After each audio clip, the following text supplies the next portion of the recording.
Looking for these better days. It is Monday, January 26th. I'm Scott Seidenberg. Here's what you need to know to make today a better day. The Super Bowl is set after the Seahawks defeated the Rams in the NFC Championship game and the Patriots got by the Broncos in the AFC title game. Mackenzie Rivers joins me on this episode of Better Day, presented by FanDuel. And Mac, we can spend the next 2 weeks breaking down the Seahawks versus the Patriots. But let's take a couple of minutes first to talk about what went down yesterday.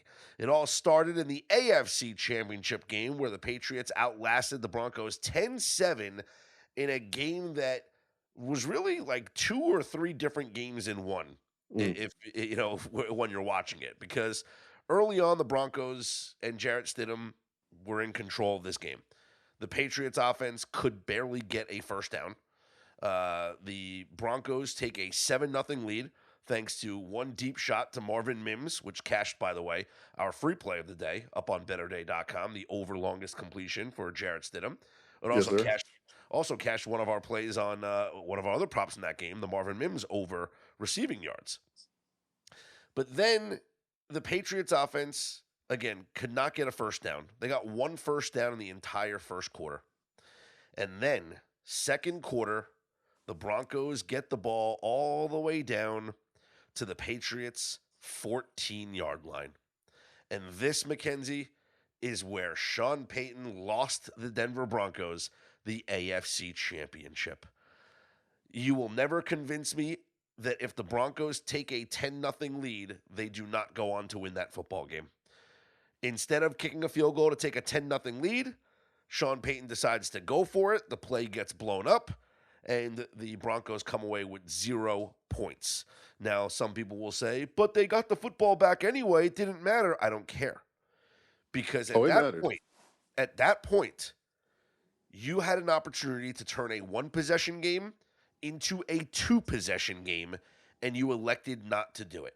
And in a game where those two teams, those two offenses, those two defenses, every possession was going to be at a premium, you have to go up 2 possessions there. I'm sorry. I'm all for analytics. I'm all for being aggressive. But, Mackenzie, that was the wrong decision. You have to go up 10-0 in that spot.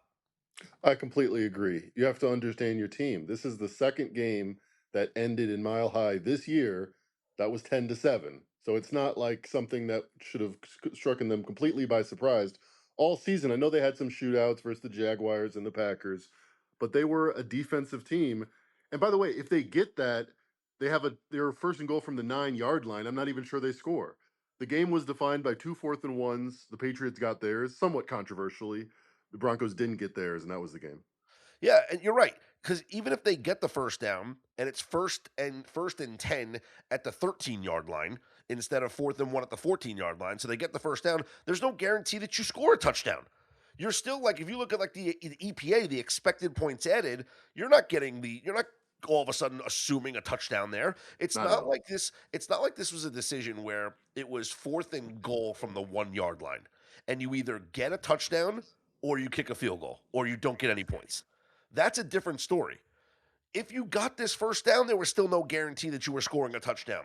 But what you had was a field goal attempt that was less distance than an extra point. And it was at a time early enough in the game where weather played 0 role. You should have taken the points there and gone up 10-0. And let's talk about the weather here for a second. Because then what happened after that? We have that fluke play. Jarrett Stidham makes an absolutely moronic play, which leads to a Patriots touchdown. The only touchdown the Patriots scored in that game, by the way. And then in the second half, it was a blizzard, and the visibility was terrible, and the players couldn't move the ball at all. You are the Denver Broncos. You're the home team. Does Sean Payton not know that the weather's coming? Was no one prepared? Like, I understand meteorologists are wrong all the time, but is no one like planning ahead? I mean, we know that these teams plan for weather, right? We know that they plan with the heaters on the sidelines. We know that they plan with the equipment staff to make sure that the players have the right length cleats or whatever in case the field gets slippery. Was there no one thinking, like, was Sean Payton not understanding that, well, you know something? The second half of this game is going to be really heavy snow, and it's probably going to be hard to score. So maybe I should take the points here when I have a chance to take the points.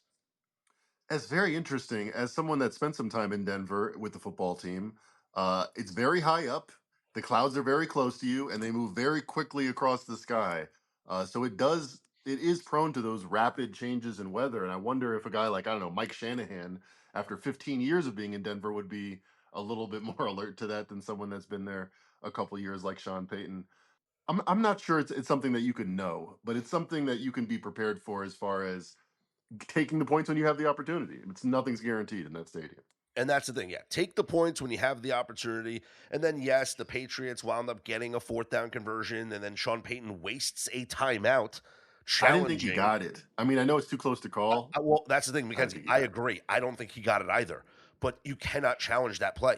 You just can't. You can't risk losing a timeout there. Yeah. Because you have to understand, even if you believe, and I believe, and everyone else believes that if you look at the sky cam and it shows that hey, he didn't really get it, there's not conclusive video evidence to overturn the call that was made on the field. And if you understand the NFL replay rules, you have to know they're never going to overturn that. You wasted a timeout there. I mean, yeah, exactly. It was like, well, it's funny because the only way you would possibly know where the ball is if you had a chip in the ball that told you exactly the yard line that was advanced to, which they don't have, or they do have rather, but Yeah. refuse to use. So the And Patriots make the Super Bowl. Have they been impressive in any of these games? no, no, Right? nope. And here's a couple of things with the Patriots making the Super Bowl. The Patriots have averaged 18 points per game in this postseason.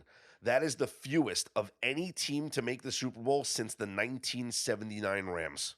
The Yep. Patriots, the Patriots offense in this postseason has been one of the worst offensive performances for a team to advance to the Super Bowl. That's a fact. That is not an opinion. That Right. is a fact. This And offense, you might see that with the 2000 Ravens or the 2001 Buccaneers, a team that's an amazing defense. The Patriots aren't that. if you look at like even, and that's just the points per game, the 18 points per game. If you look at like the EPA, all those advanced numbers, the Patriots' offensive performance in 3 games is one of the worst offensive performances for a team to advance to the Super Bowl. It's crazy. And another fun stat. So this is according to on Twitter an NFL writer Scott Kazmar. So here's some notable quarterback records when their teams don't score 17 points. Justin Herbert in his career 2-16. Joe Burrow 1-10. Josh Allen 4-19. Patrick Mahomes 2-7. Lamar Jackson 3-7. Drake May is now 2-0 in these playoffs. Like in these playoffs, the Patriots have won 2 games where they did not score 17 points. That's wild. What? That's It sounds like amazing. we're going to be in agreement on which side we land for the Super Bowl. Just Yeah. reading the tea Uh, leaves here. we're gonna talk about we're gonna talk about we're gonna talk about the Super Bowl coming up here in just a few minutes.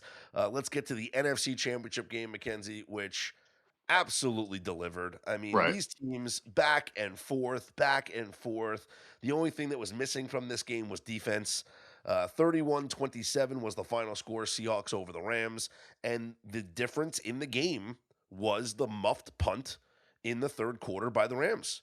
So the Seahawks score a touchdown at the end of the first half, thanks to just no defense being played. And if anything, if you look at the first half, the Rams actually outplayed the Seahawks in the first half.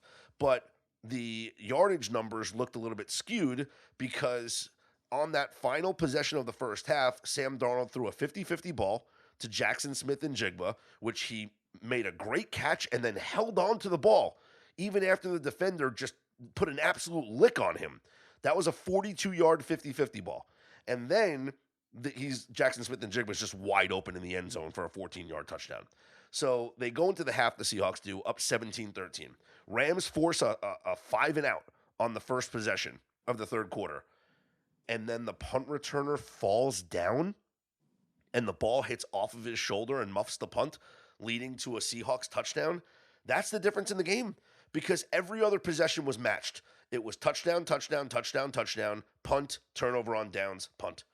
Like That was the game right there. The muffed punt changed the whole game, and you got to feel bad.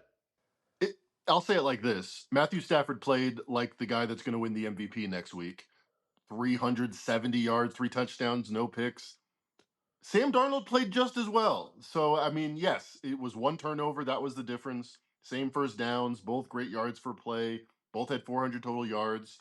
But the fact that Sam Darnold could match that, and Yeah, then the rest of the Seahawks would, could do their thing, home cooking, whatever. They deserved to win just because they were as good. Sometimes that's enough. yeah. Matthew Stafford. This is crazy. Another crazy stat. This, according to on Twitter, Doug Clawson, researcher at CBS Sports. Matthew Stafford this season lost, or actually not this season, in the last 5 weeks, Matthew Stafford has lost 2 games to the Seattle Seahawks in which he has thrown for 370 or more passing yards, 3 or more touchdowns, and 0 interceptions. In Tom Brady's entire career, 23 years, Yeah. in games where he threw for 370 yards, 3 touchdowns, and 0 interceptions, he only lost 2 games. By the way, Matthew Stafford also did that. I know well, Thursday night football against the 49ers. 390 yards, 3 touchdowns in a loss. So he was the most valuable player. He proved it. I tweeted out last night, Chris Shula's coaching stock has to take a massive hit by the Rams' performance in the playoffs. The Rams' defense was pathetic in the playoffs. I mean, they allowed the Panthers to score Yep. 31 points against them. The Bears, they couldn't stop Caleb Williams on key situations. And then this performance against Seattle was quite embarrassing. And maybe it's the Seahawks that figured it out. They know exactly how to beat the Rams. They know what the weaknesses are. But my goodness, you cannot put up these offensive numbers and lose playoff games. It's like the exact opposite of how the Patriots are winning. Yeah, right. The Rams defense was kind of their was Chris Shula's stock that high? I mean, this team gave up a lot of points all seasons, it seems like. They were I- Well, everyone was not a interviewing balanced him. team. It's like Chris Shula was a guy that everyone's interviewing for a head coaching job. Well, now they can interview him more because they don't have to wait 2 weeks. Yeah, I agree. Yeah, I don't know if I wouldn't hire him. I mean, this is a terrible, absolutely terrible defensive performance. And I believe now Devontae Adams falls to 0-5 in NFC Championship games. That's crazy. Yep. He played well though. Got a touchdown. Hey, Stefan Diggs got his first Super Bowl appearance. boy, if you last night, and I have some, I mean, I got FOMO on this. I mean, I put in a couple of like same game parlay sprinkles, right? Like lottery tickets. But if you were like, I feel like every public Joe cashed their touchdown parlays last night. How could you not? All the players, Nakua, Williams, Walker, everyone The, got in. the top 5 favorites all scored. So it was Kyron Williams scored a touchdown, Kenneth Walker, Jackson Smith and Jigba, Puka Nakua, and Devontae Adams. The top 5 favorites all scored touchdowns. I think the number one takeaway from the NFC Championship game is do not overreact to what you just saw because I'm sure there's a better or a million betters out there that are like, all right, well, playoff games go under. Quarterbacks suck. I just saw the Broncos and Patriots suck for 3 hours. Mhm. I'm gonna bet all the unders and no one to score a touchdown. It's just the exact opposite game in the afternoon. Well, let's talk about now the Super Bowl because the odds have been fascinating. DraftKings opened at 3.5, and 3.5 was the look ahead line. It was the look ahead line. It was Seahawks minus 3.5 over the Patriots all week last week. And it opened up at 3.5. Quickly, it goes to 4 to 4.5. MGM posts a 5 on this game. Let's see. Circa had gone back and forth from 5 to 4.5. And right now we're sitting here for the Super Bowl up at Circa at -5. And it's Oh, it's moving. minus 4.5 pretty much across the board, though. So Circa at -5, -4.5 across the board. Total at between 45.5 at Circa, 46, 46.5 in some books, 46.5 at FanDuel, 4.5 at FanDuel. I kind of think the Seahawks win, but I mean, man, am I really laying 5 points in the biggest game of all time with Sam Darnold? That's how far we've come. But I'm gonna be Seahawks are past the whole couple weeks. Yeah, I mean Seahawks -3.5 as soon as that line opened. That's the way to bet it. Yep. And I'm wondering if where does this settle? That's the question. Does it settle down to 3.5? Like the Patriots are a public team. The Patriots are going to get all the press. There's going to be an East Coast bias. Yep. Will people come in and bet the Patriots because it's how could you be a 5 point dog in the Super Bowl, right? How could you be a 4.5 point dog in the Super Bowl? Yeah, what have I the Seahawks done? exactly. Well, a lot. A lot. They have done a lot. And I think that we could see the public betting on the Patriots, but then I just feel like the pros are just gonna just every time the number dips, they're gonna go back in on Seattle. Yeah, I think it's a pros versus Joe situation because we're going to forget how bad Drake May was. It's going to be like, well, he was the MVP co-favorite. He, never lost is a 3-point favorite, although he's a 3-point dog now. I feel like we're the farther we get away from the AFC Championship game, the more it's going to be like this is a coin flip game. If you Whereas, Yeah. really, not just this week, but the last 6 weeks, the Seahawks have just been a far different tier than what the Patriots have been. Yeah, and if you and also Drake May, like he did it with his legs yesterday against the Broncos. Like he did not have a good passing day against the Broncos, and he hasn't had a good passing playoffs at all. So it's hard to want to back Drake May right now. I mean, the better quarterback has been Sam Darnold in these Yeah, playoffs, and Darnold yesterday was incredible. And it's interesting because as I'm looking at the Super Bowl odds, the Super Bowl MVP odds up on FanDuel right now, Sam Darnold plus 125 is the favorite. Drake May the second favorite at plus 230. Jackson Smith and Jigba as the third favorite at plus 500. Let me ask you the question. So last night, Jackson Smith and Jigba finishes with 10 catches, 153 yards, and a touchdown. Sam Darnold, 25 of 36, 346, three touchdowns, no interceptions. If that was the Super Bowl, who's the MVP? Sam Darnold. 100%. It's How can 100%. it not be? Yeah. And that's the thing. That's the argument that we give is like, it's hard to bet a wide receiver to win the Super Bowl MVP because even though it's happened twice in the last 10 years, if you look at those games, though, it happened because the quarterbacks were unimpressive, Right. right? Like, Brady threw a like, pick six against the Falcons. and Stafford threw two interceptions against the Bengals. Yep. So Puka Nakua had 10 catches for like 90 something yards and two touchdowns, or whatever it was. He was the MVP because Stafford threw two interceptions. Like if last night, if Sam Darnold threw only two touchdowns and two interceptions, then yes, you could say JSN with 10 catches, 150 yards, and a touchdown is the MVP. But because Darnold was clean, he is your MVP. So I caution people on betting Jackson Smith and Jigba at plus 500 because it could be, the same thing that happened last night. That how much better of a game is he going to have in the Super Bowl than he had last night? Is he really going to go off for more than 10, 153 and a touchdown? Probably not. But then you have to ask yourself, well, if he duplicates that performance, is Sam Darnold going to be bad enough that he doesn't get the MVP? We have odds, or we want to hold off because we're going to have No, so much time to talk about I gave it out already. Darnold plus 125 is the favorite. Drake May it. Okay, plus okay. 230 is the second favorite. Jackson Smith and Jigba is the third favorite at plus 500.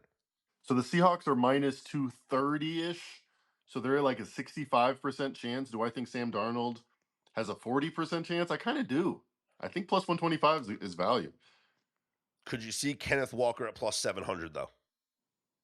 I could see it. Patriots haven't given up much on the ground. I'm not sure if that's the teams they've faced or if they've just Yeah. been a great rush defense. That was one of the Well, reasons why I and liked look at the game that the Bills had against them. Stidham's game. James Cook dominated them on the ground. In the Bills game, yeah, Yeah. that's true. Not too long So, ago. you know, November. Kenneth Walker got 19 carries last night. He didn't go over his rushing yardage, but he had 19 carries. Like if Kenneth Walker gets 18 carries in the Super Bowl, I mean, what if he scores two touchdowns? The guy he scored the first touchdown of the game. And it's exactly what we talked about. I liked his over attempts. I think it was 18 and a half or 19 and a half. So shop Well, around if as you if always. if if you got it earlier in the week, it was 18 and a half and you cashed. If you waited till later in the week, it was 19 and a half and you lost. But we talked about betting both. Yeah. The under yards, that would have been an easy win, under 85 and a half. So Yep. So yeah, 19 carries for 62 yards last night. Yeah, there's going to be plenty of time to break down the Super Bowl. We're going to look at all the player props in the Super Bowl as well.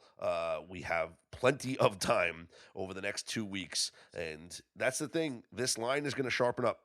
By the time we get to next week, Mackenzie, and all the media world goes to San Francisco, and we're out there and we're talking to people on Radio Row, this line is going to sharpen up. It always does. have you given any thought to the total yet? Because we had the stereotypical low scoring playoff game, 10-7, and then we had a barn burner So I kind of like the over. I feel like the Seahawks are not going to score less than 30. I just don't know how you can bet an under.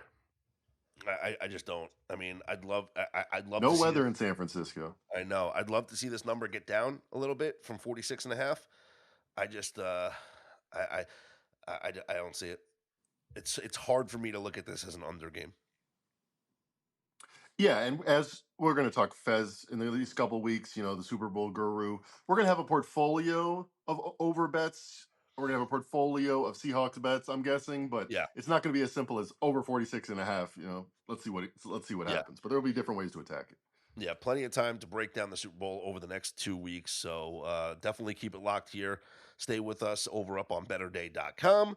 We will continue the free plays all throughout the weeks leading the week, 2 weeks leading up to the Super Bowl, of course. We still have plenty of other sports that we're going to break down. Mackenzie and I are headed to San Francisco. So we will get all the interviews and insights that we need to break down this game and get you guys ready to place your bets for the Super Bowl coming up from Santa Clara in a few weeks. Nobody does selling better than Shopify. Shopify is the home of the number one checkout on the planet. And the not so secret with Shop Pay that boosts conversions up to 50%, meaning way less carts go abandoned and way more sales going through. So if you're into growing your business, your commerce platform better be ready to sell wherever your customers are scrolling or strolling. On the web, in your store, in their feed, and everywhere in between. Businesses that sell more sell on Shopify. Upgrade your business and get the same checkout that Skims uses. Sign up for your $1 per month trial period for 3 months at shopify.com/Westwood1, all lowercase. Go to shopify.com/Westwood1 to upgrade your selling today. Shopify.com/Westwood1.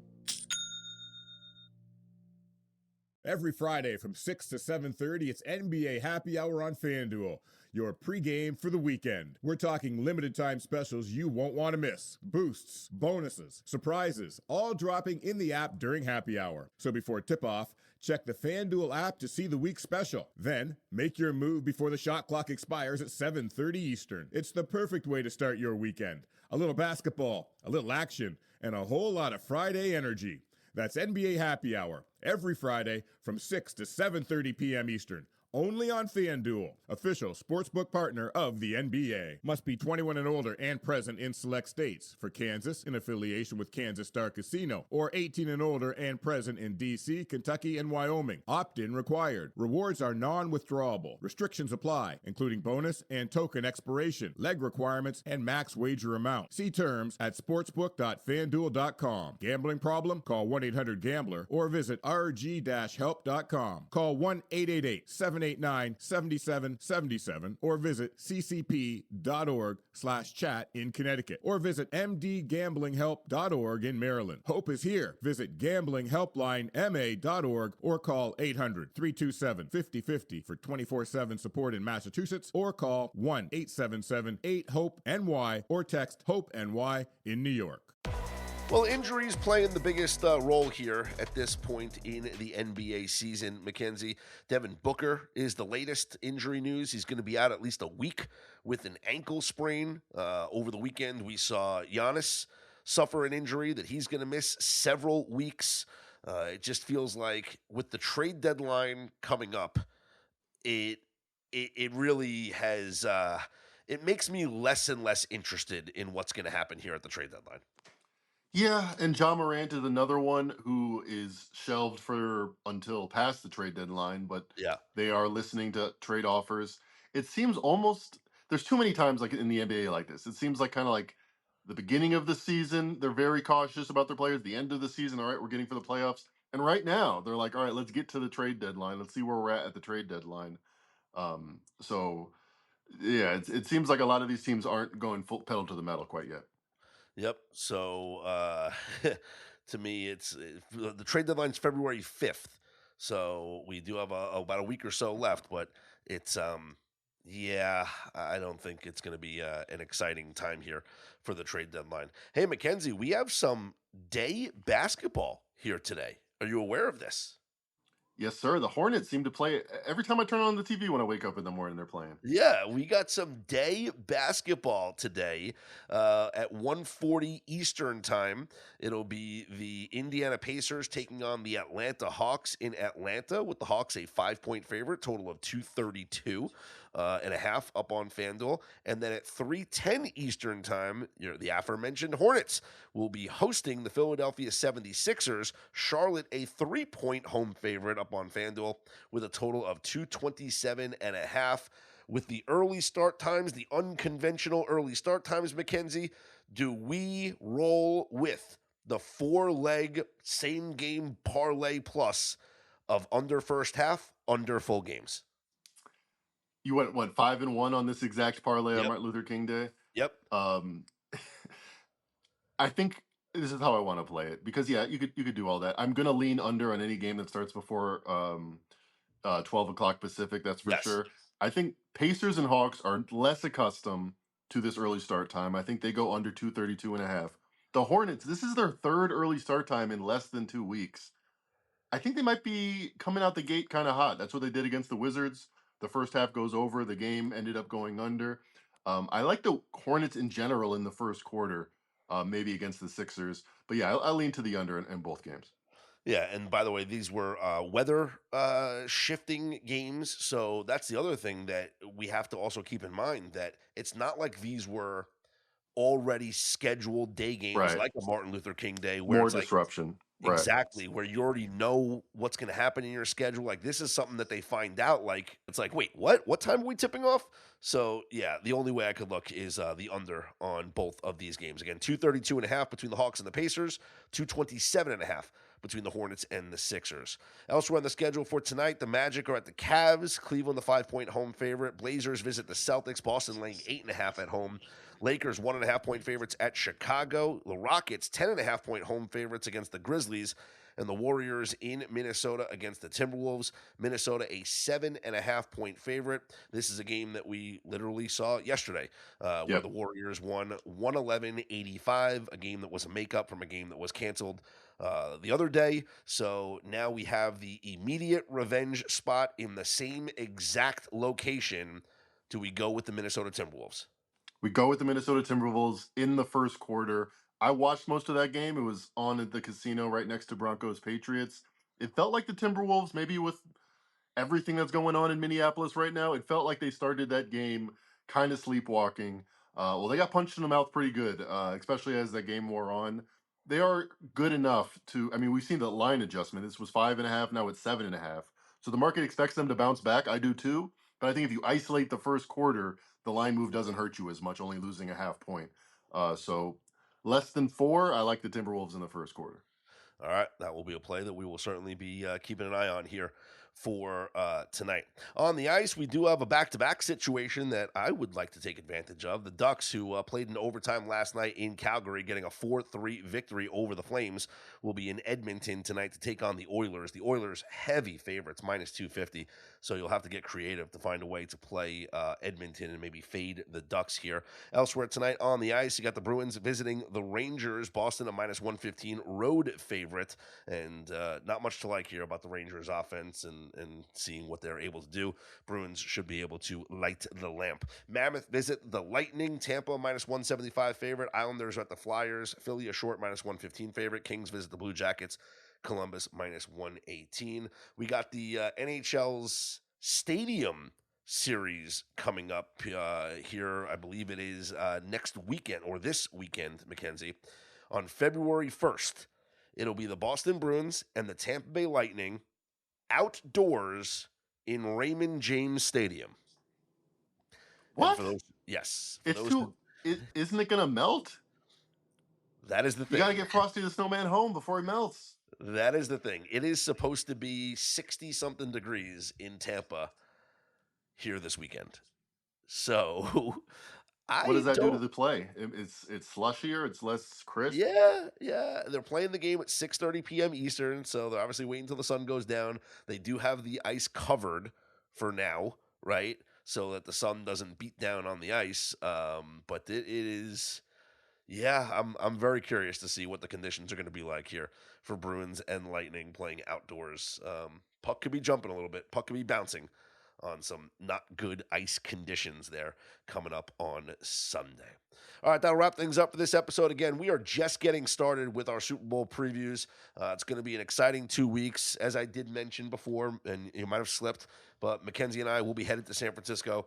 So we will have some special, podcast episodes, some special social media clips, and we'll have massive, massive prop offerings for our Better Day Insider and Premium members. So for any information or for all information about how to become a Better Day Insider or Better Day Premium member, head over to the website, betterday.com, and click on the link on the main page. Also, brand new to betterday.com, our all-new NBA Game Center is live for Insider and Premium members. You get matchup analysis on every single game on the NBA schedule with the best lines already presented to you from the various sports books. So the schedule pops up, and already it tells you where the best line is. So, for example, it tells you the best money line price for Atlanta is at FanDuel.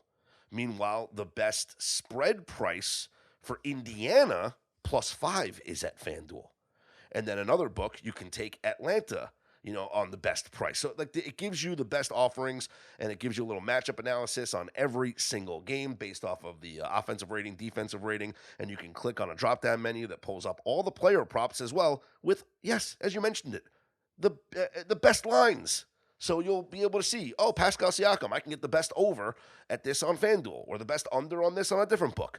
It's all available for you on our brand new NBA Game Center. And as always, our live scores and odds page is free for everyone, where you can click on any game and expand the whole prop offerings. And we are now featuring a Profit X in exchange up on that page as well. So you can compare the lines to DraftKings, FanDuel, BetMGM, Caesars, and Profit X to find out where the best line is available for you guys. And the free play of the day will continue to be posted up on the homepage, up on betterday.com. For Mackenzie Rivers, I'm Scott Seidenberg. Here's hoping you make today and every day a better day.